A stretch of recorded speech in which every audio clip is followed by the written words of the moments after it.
kukunin po ng dealer yung pong repossessed nga na motorsiklo. Oh. Okay. Pero mga kapatid, kapag bumili ka rin ng installment Oh. sa dealer, Oh. nakapangalan doon sa kumuha ng installment yung motorsiklo. So yung rehistro po niyan ay nakapangalan, halimbawa sa akin, Ted Filon. Hindi ko binayaran, ni-repossess. So ngayon, hawak ito ngayon ng dealer na repossessed. Binebenta ho naman niya yan sa secondary market. No? Repossessed motorcycles. Okay. So yung bibili niyan mga kapatid, na repossessed na motorsiklo, ang tanong, paano mo ililipat yung pangalan doon sa bumili po ng repossessed na motorcycle? Si Edwin Go, siya po ang Secretary General ng Grupong Motorcycle Dealers Association of the Philippines. Sir Edwin, sandali muna. Let me just lay the predicate para ho mas mabilis po ang ating diskusyon at pag-uusapan na issue. Okay, siguro po naman sa ating mga suki, alam nyo na, no, yung AO nitong LTO na hindi po muna itutuloy kasi nga din po sa dami ho ng mga concern at reklamo. Inaamin po naman ng LTO na may mga pagbabagong dapat na gawin. Motorsiklo, ang pamamaraan mo para mag-ari niyan, anuman pong uri ng motorsiklo yan, yan man po ay panggamit mo lang, service sa mga anak mo, pang tricycle man po yan, pang mga rider man po yan, na mga ginagawang hanap buhay, Delivery riders. pang forma man yan, pang chika babes man yan, ang pamamaraan mo dyan sa pagbili niyan ay dalawang bagay, no? Dalawang pagkakataon. Bibili ka sa dealer, either cash o installment. Correct? Yes.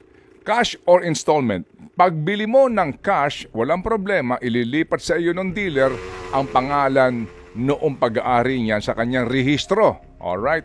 Registration. Okay, so hawak mo ito. Ibang usapan yung, ako yung may-ari, ibang usapan yan dito po sa AO ng LTO. Ako yung may-ari at ako magbebenta.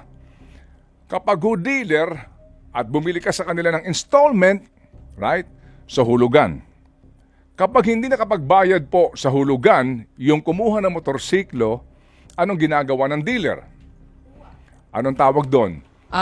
Repossess. Repossess. Okay. Kinukuha yung kotse or motorsiklo. Pag-usapan natin motor. Motorsiklo, Okay, kinukuha, sige. hinahatak, babatakin. Okay. Yun ang Sige. tawag So, dyan. kukunin po ng dealer yung pong repossessed nga na motorsiklo. Oh. Okay. Pero mga kapatid, kapag bumili ka rin ng installment sa dealer, nakapangalan doon sa kumuha ng installment yung motorsiklo. Tama? Tama? Yes, habang hinuhulugan mo. Okay. So yung rehistro po niyan ay nakapangalan, halimbawa sa akin, Ted Filon. Hindi ko binayaran, ni-repossess. So ngayon, hawak ito ngayon ng dealer na repossessed. Binebenta ho naman niya yan sa secondary market. No? Repossessed motorcycles. Okay. So yung bibili niyan mga kapatid na repossessed na motorsiklo, ang tanong, paano mo ililipat yung pangalan doon sa bumili po ng repossessed na motorcycle? Di ba? Okay, sige. Diyan tayo magsimula. Good morning, Edwin. Good morning, Manong Ted. Can you hear me, Manong Ted? Opo, loud and clear, sir. Opo, salamat na marami. Tama bang sabi ko na yung mga motorsiklo na repossessed installment nakapangalan doon sa unang kumuha ng motorsiklo? Correct. You're correct on that area. Okay, sige. So, ngayon, anong ginagawa ninyo doon sa nakabili na nung repossessed motorcycle sa usapin ng ownership ng motorsiklo? Ito ba'y inililipat nyo kaagad doon sa pangalawang bumili ng repossessed? Paano? No, Manong Ted. Normally, what a dealer do is pinapa-assume balance muna namin. Kasi, Manong Ted, kapag ililipat namin sa second na owner na bibili ng installment ulit, paano kung di na naman siya nakabayad? Di mahatak na naman, marirepossess na naman. Okay. So, napakaraming paper trail no, napakaraming paperwork sa mangyayari. Okay, sige. So kung ako may hawak ngayon na nakabili ng repossessed, no, mag-a-assume balance ako dito at huhulugan ko pa rin ito, ang hawak kong papel ay yung rehistro ng original owner, tama? Correct. Okay, Hawak mo yung Sige. Xerox copy. Okay. Xerox copy. Xerox copy. Okay? Alright. Sige. So ngayon, assuming lang muna, no, na yung repossess na motorsiklong hawak ko, na fully paid ko na. Okay? Okay, tama ano ha? Yes. Paano ngayon yung paglipat ng pangalan ng rehistro sa akin ng repossess na motorsiklo? Ang gagawin ng isang dealer ay mag-i-issue na ng absolute deed of sale kasi bayad ka na eh. So wala ka ng pananagutan sa dealer, mag-i-issue na siya ng absolute deed of sale through deed of reconveyance kasi na-repossess na niya dun sa una, so may karapatan na yung dealer mag-execute ng deed of sale. Hindi na yung original owner ang mag-execute ng deed of sale. Bagkos ang dealer na mag-execute ng deed of sale through a deed of reconveyance dahil na-reconvene mo na yung unang pagmeme-ari eh. Nakuha mo na. So, yung bang original na na may-ari ng motorsiklo, kung saan sa kanya nakapangalan yung rehistro ng motorsiklong yon, paano mo maililipat sa dealer yung ownership on record sa LTO, akin yung motor eh. Hindi namin nililipat hindi na namin nililipat balik sa dealership yung ownership. As is na lang hinihintay namin na mabenta namin or mabili ito sa amin na mababayaran kami ng buo through assume balance or whatever means. Minsan binibili rin na palugi na binibenta ng isang dealer. Okay. Yun binibigay na namin kaagad yung mga original para ma-transfer niya. Nagpapapirma kami ng deed of sale kahit na nahatak na namin, minsan nakikiusap kami, pirmahan mo tong deed of sale. Para pag may bumili, susunod, ay magamit namin yung deed of sale na ikaw ang, kung baga sa may transfer niya. Within how many days, kailangan ma-execute mo yung transfer. So, nag-execute kayo ng deed of sale between the original owner and to whom? To the new buyer. To the new buyer. Ha? Mm-mm. Okay, yung deed of sale na iyon, paano kung yung original owner hindi mo na mahagilap? Paano yung deed of sale niyo? How can you perfect the sale between the original owner and the new buyer? Normally, ang ginagawa ngayon ng mga dealer, pagbili pa lang ng isang bagong unit through installment, nagpapapirma ng blankong deed of sale. Yon, dyan tayo magsimula. Okay, ang ating point of discussion. Magkakaroon ng open deed of sale. Oh, yes. Okay. Yes, okay. So meaning, open deed of sale, ito ang dokumentong hawak nyo na pag hindi ka nakabayad, tumakbo ka man, di ba? Basta mabawi namin ng motorsiklo, hindi mo hawak yung original na rehistro, tama? Yes. Yes, Hindi okay. habang Yes, owner. okay. Yes, so meron akong open deed of sale, ito ngayon ang pinirmahan mo na ito eh. So ang pipirma dito ay itong bagong owner. Yan ngayon ang pinagbabawal ng LTO. I really don't know kung bakit. Yan ang pinagbabawal ngayon ng LTO ha. To be straightforward ha. Kasi Edwin, huwag ka mag-alala ha. We are here to solve this problem, no? Oo, kasi alam ko yan kasi ang common practice, Edwin, di ba? Maging sa mga used cars. Tama? Oo. Yes. O, blank deed of sale. Bahala na ako kung kanino ko bebenta. Yung auto ko, di ba? Kasi nga, meron na akong blank deed of sale.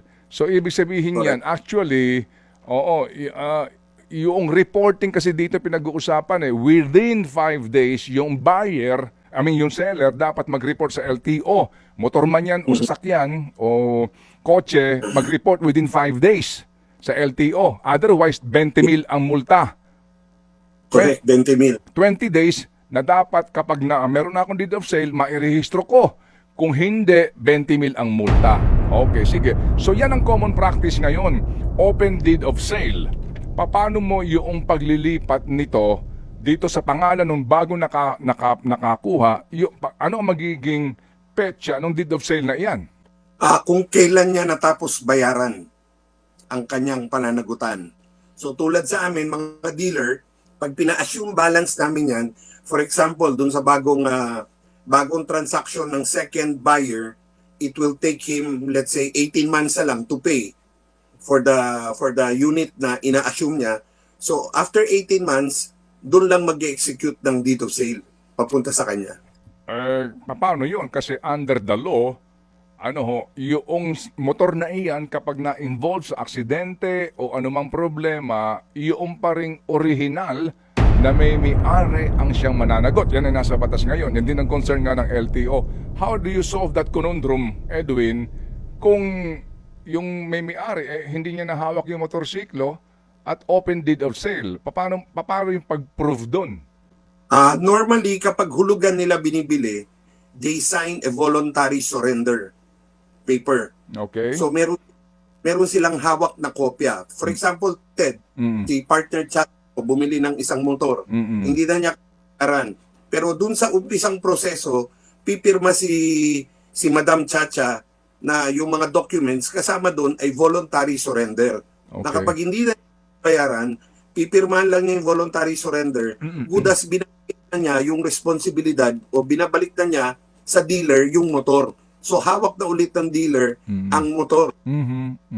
Okay. Yung open deed of sale, yung deed of sale actually, no, yung absolute deed of sale, no, ng motor vehicle, kailangan yan as a legal requirement sa LTO to change ownership, right?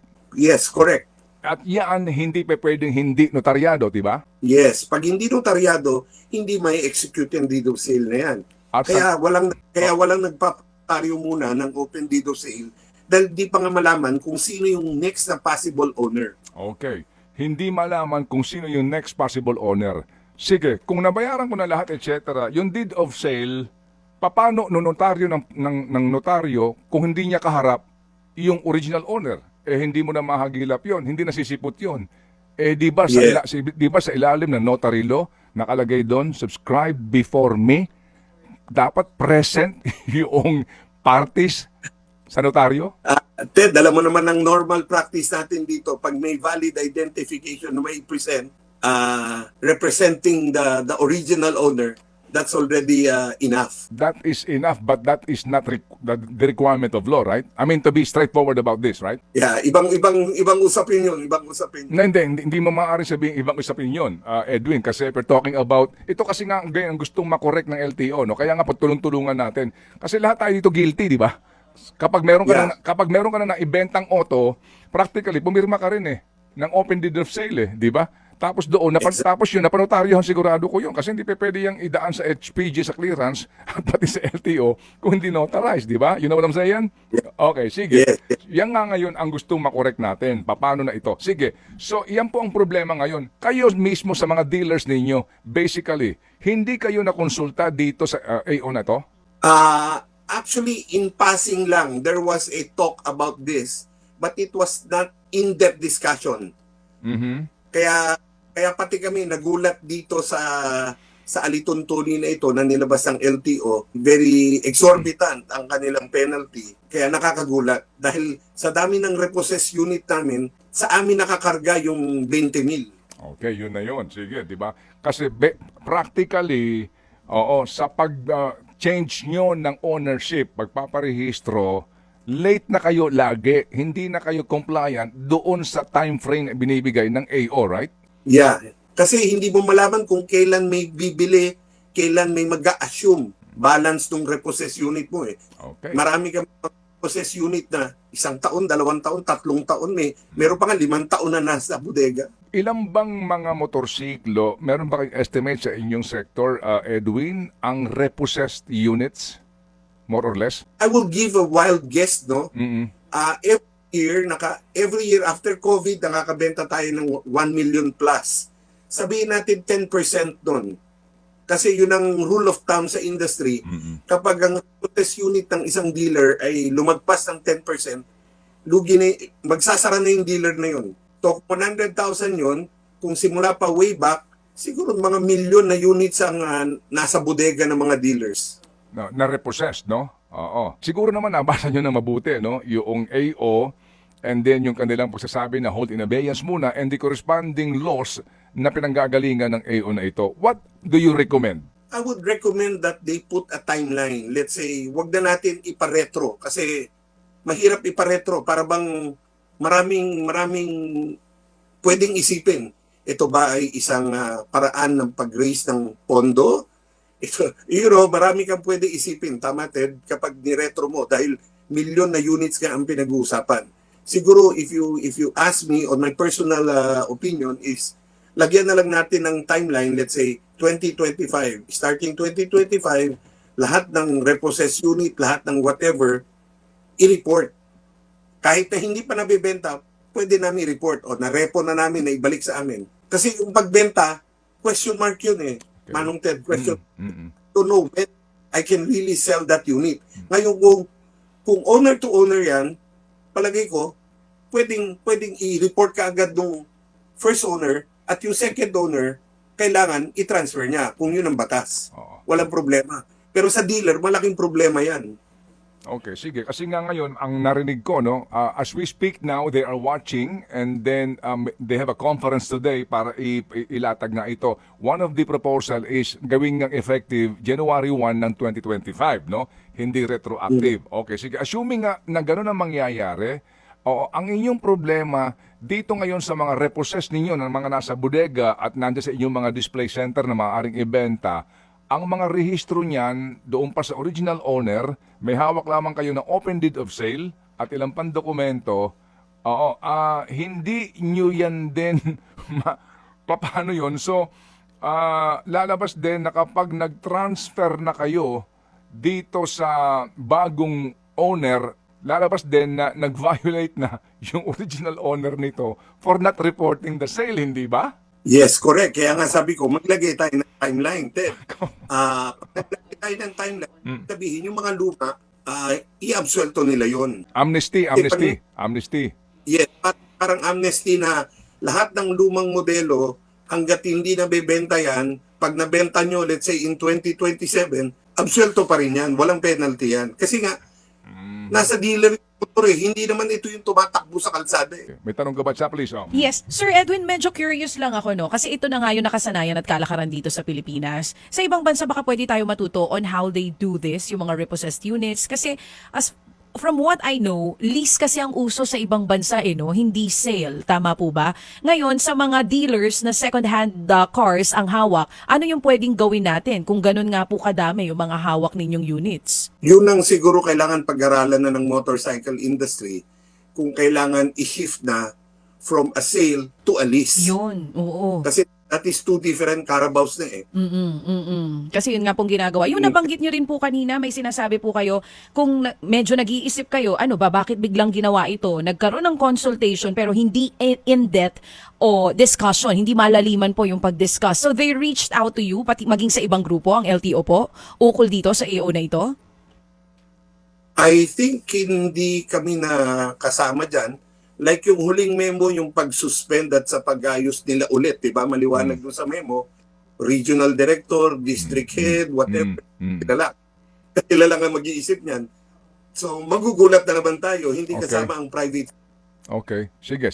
Alright, so moving forward, kasi nga everything is under water, the bridge, no, dito sa mga order na ito ngayon. Moving forward, meron ba kayong position ng paper na ilalabas na para makopyahan kami dito at matawagan namin ng LTO, kayo mismo matulayan natin? Because I'm sure sa inyong binabanggit na kayo ang tatamaan dito at ang pinag-uusapan natin dito ay milyon-milyong pisong penalties.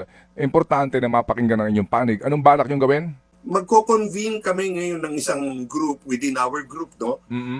To come out with a position paper regarding this AO or this penalty o pag-transfer nito. We need to get all the data. Para bang sekreto eh, hindi mo pa alam kung ilan units mo na repossess. Kahiyaan yan eh. Ang dami mo pala repossess, di ba? So ibig sabihin, tax ang iyong credit investigation. Kaya yung mga info na yan, yung mga data na yan, hindi ka agad nakukuha or minsan hindi mo makukuha. Meron bang issue ng taxation din dito, Edwin? Ay lugi parati ang dealer dahil bayad na kami kaagad sa VAT o whatever eh. Kapag narepo na, bayad na yan eh. Kaya nga. So, nagbayad ka ng tax na repossess yung motorsiklo, hindi mo pa nare-recover ang puhunan mo doon kasi ikaw ang nag-finance nung repo, nung motor. Yes, exactly. Bayad na yan eh. Buo, babayaran mo. So, utay-utay mo sisingilin yan, bayad ka na, nauna na yung tax mo. Kapag na-repossess mo, wala na, lugi ka na. Tapos hindi mo rin mabebenta at a good price dahil yung bibili, alam niya, repo yan. Kahit na one day lang gamit, kapag ang term, nahatak na yan eh. Kahit isang araw lang, hatak na. Repossess na. Sabi nga kapag gumulong na yan, Oo, segunda mano na yan ang kanyang presyo. O sige, so kasi nga ang inyong kitaan dito, meron kayong financing, no? Kayo mismo nagfi-finance para doon sa mga nagda-down payment, no? Okay, sige. So Edwin, salamat na marami sa iyong panahon. Mas naintindihan namin itong isyong ito at kami katuwang ninyo para natin pag-usap-usapan lahat ito para nang sa ganun magkaroon ng kumbaga appropriate, bagamat hindi natin may tatanggi, Edwin, ha? Oo, kasi kung ang pinag-uusapan ninyo multa, may kulong ito. Alam mo ba may kulong ito? Yeah. No.